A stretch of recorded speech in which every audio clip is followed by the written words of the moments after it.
So you started as the DoD's first Director of Emerging Capabilities Policy just over a month ago. So I wanted to start off with, what is Emerging Capabilities Policy? Great question. I feel like on the outside, if you ask people what emerging capabilities are to begin with, you'll get all sorts of different answers.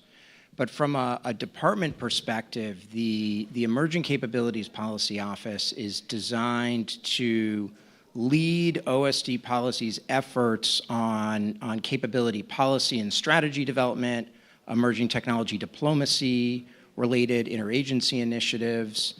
You know, what we've been able to say about the National Defense Strategy so far discusses the way that the development and fielding of emerging capabilities, whether one's thinking about AI, hypersonics, directed energy, quantum, all sorts of different technology areas are critical to the enduring advantage that the United States seeks to have over potential adversaries. And so our goal is to advance U.S. defense and security interests by more effectively integrating emerging capabilities across the waterfront. And by that, what I mean is, you know, DoD, as everyone knows, is a pretty big place, right? It's like the world's biggest office building. And part of what we're designed to do is to help bridge between some different parts of the department, and it's specifically within OSD policy, focusing on making sure that emerging capabilities are reflected as a high priority in our strategy, in our planning documents, in our budgets, et cetera. That's the start. You know, easy job. So can you talk a little bit more about where you sit organizationally and how that helps you and your team do your job? Absolutely. So I report to ASD, Assistant Secretary of Defense, Dr. Mara Karlin. And the placement of the Emerging Capabilities Policy Office there was deliberate. Since when we think about the role that emerging technologies are likely to play in the future of warfare, and emerging technologies in this way, you know, can refer to things that they're actually pretty close to being fielded or being experimented with or prototyped now, that these are things that could be central to the future force. You know, that they're not science projects that in 20, 30 years we hope will pay off. I mean, DoD works on those too, and those are truly important. But our office specifically was placed within the strategy, plans, and capabilities arena within OSD policy to try to more directly integrate insights about emerging capabilities into our strategy, into our planning documents, into our budgets, with the idea here meaning both thinking about emerging technologies as well as thinking about new concepts or plans to incorporate existing technologies that might be close to ready or even ready to be fielded right now. And before you go back to academia, what do you think are your top 3 priorities that you would like to accomplish? I'm definitely going back to academia. I just want to be clear. I think, like, I'm here because of the central challenge identified by the National Defense Strategy. You know, that central challenge is the urgent need to sustain and strengthen the American military to deter aggression, specifically as it involves the pacing threat, China, and the acute threat that the department faces being Russia, and integrating emerging capabilities into the core of how the U.S. military does business, I think is essential to innovation. The phrase I like to use is that the U.S. needs to act with responsible speed. You know, everybody wants us to go faster, right? Everybody wants the Department of Defense to be faster in developing, experimenting, and integrating emerging capabilities. And that's right. And the top priority of our office, as I just talked about, is ensuring that emerging capabilities are more clearly, more effectively integrated into what the department does and policy's role in strategy and plans and in budgets. But the responsibility part of that is really important, as you know from your time in government, and the need for AI initiatives, in particular, to be responsible, the need for sufficient safety and testing of systems. That even as we seek to move faster, we need to do that responsibly, and I think the U.S. can and should do that responsibly, and so our office is designed to be a voice within the policy component of DoD, working to advance those priorities. We think that emerging capabilities can play a critical role in promoting the pillars of the National Defense Strategy: integrated deterrence, an enduring advantage, and campaigning. And this has to include thinking about issues surrounding the ethical questions, strategic stability questions associated with emerging technologies, because doing that reflects our norms, reflects our values. It will make us stronger. We just can't let that stop us from being faster. So I think that's what everybody agrees that DoD needs to do.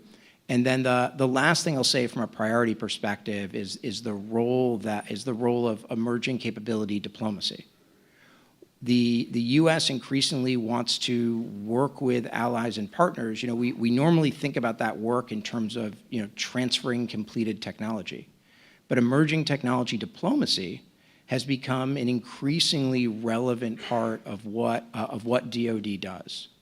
Whether working with other with other democracies to try to sustain efforts for Western technological edge, or just generally thinking about how to cooperatively develop, manufacture, and deploy high-impact emerging capabilities.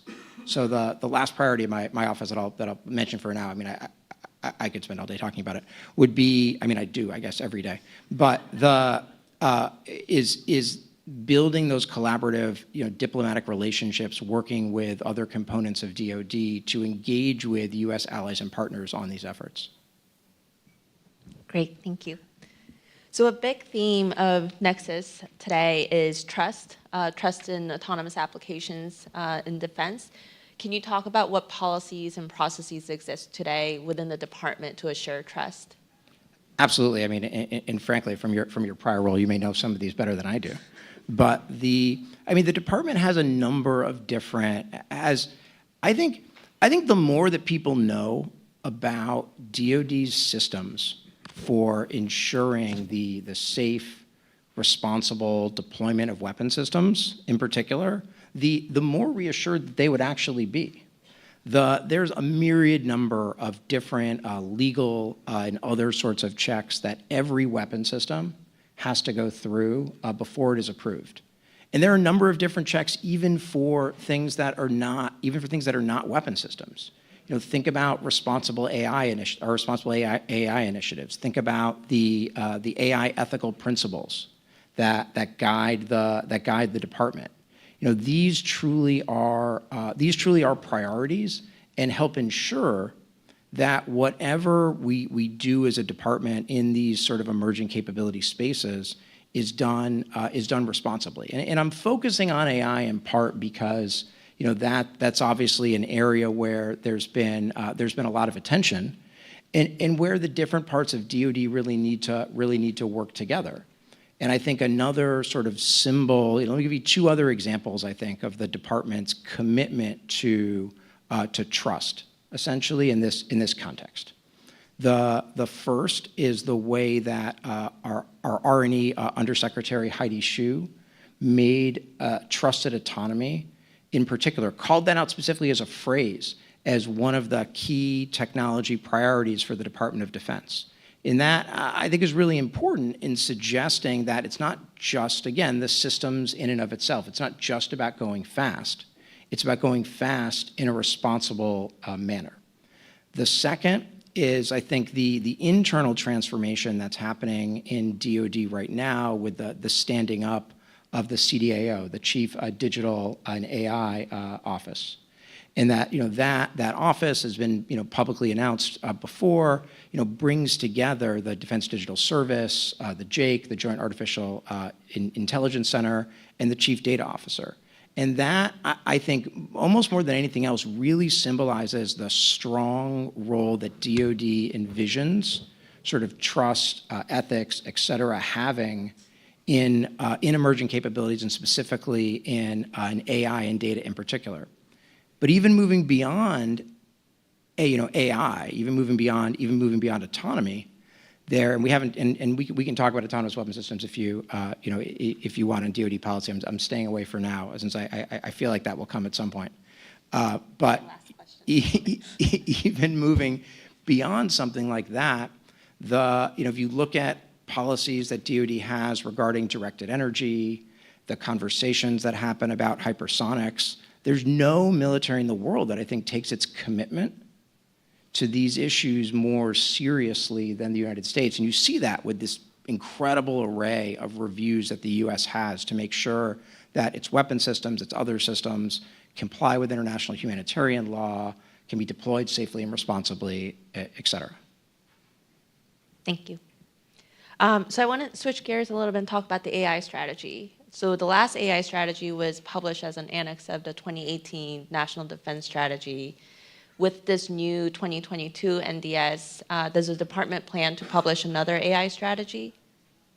I think that there have been a number of public reports. Most recently, I think there was a GAO study that came out suggesting that DoD is going to be relooking its AI strategy in one way or another. I mean, that's really squarely in the wheelhouse of this new CDAO, the sort of successor organization to the JAIC, and I think they will be leading departmental efforts on AI strategy. And I think this is an example of where the bringing together of data and AI in the new CDAO is so powerful.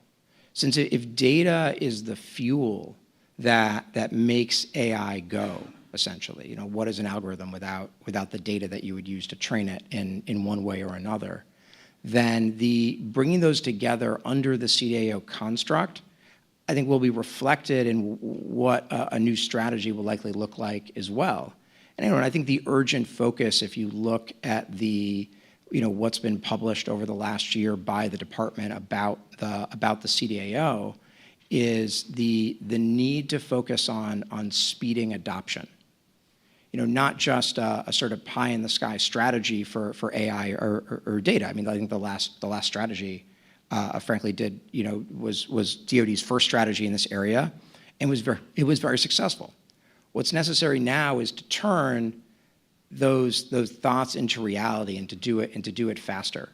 And in my office and many others in the department are working hard to support the CDAO in many of those efforts. And I think that's illustrates the way that the department is trying to not just sort of talk the talk, but walk the walk when it comes to AI now.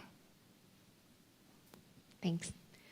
So my last question for you before I take the audience Q&A is on DoD Directive 3009, the policy on autonomous weapon systems, which is my favorite topic.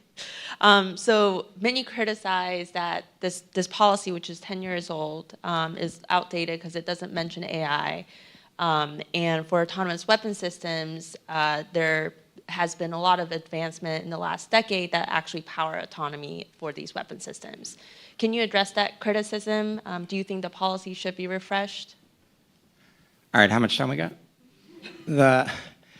I think 3000.09 is a remarkable document in many ways. It's an internal Defense Department directive that was signed out by the Deputy Secretary of Defense in 2012 and was, in many ways, the world's first policy statement on autonomous weapon systems. There have been these ongoing international discussions in Geneva for a decade plus on autonomous weapon systems in one way or another. And one of the remarkable things, I think, is the way that the United States has been a leader in outlining how seriously it takes the issue of autonomous weapon systems and the additional reviews that it thinks that autonomous weapon systems would require, both before formal development and before fielding. But the passage of time, though, makes all documents look imperfect. And I suspect looking at 3000.09 today, certainly, that was written before the DoD, that was written before the JAIC existed. That was written before the CDAO existed. That was written before DoD had ethical principles. That was written before the publication of DIU's attempt to interpret those from an implementation perspective. That was written before DoD's responsible AI initiatives. So there's a lot that wasn't in that document. And to be fair, there's a lot that shouldn't be in that document. Since AI and autonomy, I don't need to tell this audience, are not the same thing. Even if, from a national security and defense perspective, they're often conflated, and there's certainly in the Venn diagram there's overlap. But I think that the department is committed to taking seriously being responsible about autonomous weapon systems and having guidance concerning them that incorporates all that has happened over the last decade. And my hope is that anything the department does would reflect that need for responsible speed when it comes to the adoption of these kinds of systems. But the passage of time means that I think certainly there are conversations that are ongoing about the directive, and for those that are not extremely well versed, way too versed, don't even want to think about it, in DoD, in the DoD bureaucracy, directives are required to have a sort of relook every 10 years. So this is actually an opportune time for the department, now that, given all that's happened over the last decade in the AI space, to take a look at that directive and figure out, what should be done to reflect sort of where we are now compared to where we were a decade ago. So with the directive, the review process that is required by the directive has never been triggered by any DoD weapon systems. So putting aside the fact that the practice or the policy has not actually gone into practice, what are some good things that the policy has done for the department in the last 10 years? I think the policy really highlighted for the department the way that if you wanted to develop or deploy an autonomous weapon system, that there were additional checks that were necessary, and checks that involved stakeholders from across the department.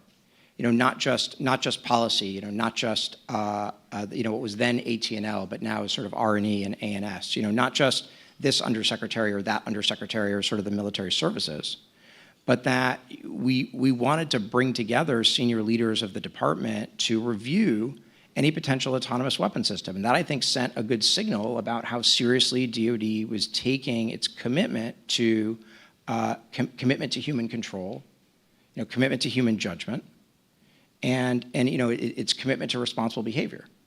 And I think none of that has changed. And if anything, it's been reinforced. And I think the challenge over the next decade is figuring out how to sustain sort of that goodness, but also to speed the rate of adoption. And that's the big challenge, I think, for DoD when it comes to sort of AI and autonomous systems as a whole. And that certainly reflects, I think, any challenges that might exist concerning autonomous weapon systems themselves. But up to this point, I think that's the signal that's been sent. Thank you. That's a perfect transition to my first audience question. So, Dr. Horowitz, Oh, no. Several of the speakers this morning have criticized DoD for moving too slowly on AI and autonomy. Can you give a specific example of how your office has or aims to have helped rectify that? I've been there a month, guys. I'll be, on the outside, I certainly wrote things arguing that DoD needed to move faster, and in many cases, much faster, in thinking about the adoption of autonomous systems and AI. And I think what we're focused on doing as the department transitions from having a national defense strategy to thinking about the implementation of that strategy, and entering the FY24 budget cycle, all those sort of regularly scheduled checkpoints that the Department of Defense lives by, ensuring that AI and autonomous systems are reflected not just in the sort of technical parts of the department, but within policy as well. So that those conversations that the strategy office is having, that the China office is having, that whatever office is having about what priorities should look like for the department, that those reflect emerging capabilities, including especially AI and autonomous systems. So I think I'm not sure there's something I could necessarily point to yet, but I think that's the idea, and I think you'll see that reflected in various departmental processes moving forward as our office works to speed and incorporate emerging capabilities within broader department strategy. I think more clearly. I actually want to dig a little deeper into that. When you were in academia, and you were, interviewing people or researching these topics, what are there specific policy areas or specific policies that people complained about the department having that served as the biggest barrier to adoption? When I was an academic, nobody ever complained to me about anything. Not students in grades, not other faculty. Wait, sorry, what was the question again? Were there policy areas that people complained about the most, or that you observed the most about the department being as barriers to adoption? I think that one of the challenges that the department has faced is I would say twofold, and I think both of these are things that the department is working hard to address. I think the first is that multiple administrations, covering multiple political orientations, senior leaders have argued that the U.S. military needs to be faster and better when it comes to emerging technology adoption, and sometimes budgets haven't followed that. Sometimes they have, and I think one of the things that's really remarkable about this administration, and if you look particularly at some of what's come out of the Deputy Secretary's office, is a really strong commitment to, as I said before, DoD walking the walk. And I think that commitment makes me more confident than I've ever been, actually. Between that, the standing up of the CDAO, other things going on, that DoD can now actually move forward with speed in adopting AI and autonomous systems in a way that parts of DoD have wanted to for a long time, but there have been all of the normal bureaucratic challenges associated with doing so. Thank you. Here's another audience question. You mentioned emerging technology diplomacy as an important role for DoD. What countries are we cooperating with on emerging capabilities like autonomy and AI? I think your old office, the JAIC was you tell me, was the U.S. has talked to a lot of its closest allies and partners about AI, and one thing I'd call out here is we have AUKUS now, a signature administration initiative focused on collaboration between the U.S., Australia, and the U.K. And the president, in White House statements, called out AI as an area for a cooperation between them. But the U.S. has had AI-related conversations with lots of its allies and partners. Both those sort of close kind of Five Eyes countries that you would imagine, as well as maybe some countries that might be a little bit surprising. So I think as the U.S. works to both build and sustain its enduring advantage, as the National Defense Strategy articulates, and reinforce integrated deterrence, that talking with allies and partners in a way that in some ways can be a two-way street, looking at advances that are happening in other countries, is both been a priority, as illustrated by the efforts of the JAIC, and will continue to be a priority. And so that's an area where our office is going to be focused in the coming year. What do you think has been the impact of these cooperations on U.S. capabilities and planning? I think the impact up to this point has been nascent. You've seen it in the form of exercises. You've seen it in the form of experimentation, and often things that are frankly below the headlines. As the department, I think, has really prepared itself for that push toward AI and autonomous system sort of adoption and integration that the CDAO is going to be championing. And if you look at some of the experimentation that's sort of happening out there now in the combatant commands, that this is really an area where I think growing partnerships are likely to play a role, and where maybe some of those diplomatic conversations, some of those research and development projects start turning into sort of joint or cooperative development prototypes, experiments in a way that sort of translates into the force. And I'd say again that I think that AUKUS is such a great example of this administration's really strong commitment to that two-way street in collaboration with allies and partners, and then specifically in some of these emerging capability areas. And I think this probably will be my final question. Do you think we're giving the right level of emphasis to AI autonomy within the department in terms of funding, policy, sort of organizational structure of the Pentagon? I'm actually pretty optimistic right now, which if you look at some of the things I've written over the last decade might strike one as a tiny bit curious. But I really have never seen an orientation of political leaders the way the department has now, that's so committed to thinking about emerging technologies and emerging capabilities. And the creation of our office, within the policy organization, the launch of the CDAO, the Deputy Secretary's creation of the Innovation Steering Group that R&E is running to try to coordinate and shepherd innovation across the department. I think all of those things make me optimistic that as we enter the sort of FY24 budget cycle, that we're going to start seeing that payoff as the department becomes it's not a question of just more, but smarter at thinking about AI and autonomous systems investments in a way that really pays off for the joint force. And what about rest of government and Congress? I mean, again, I've only been there a month.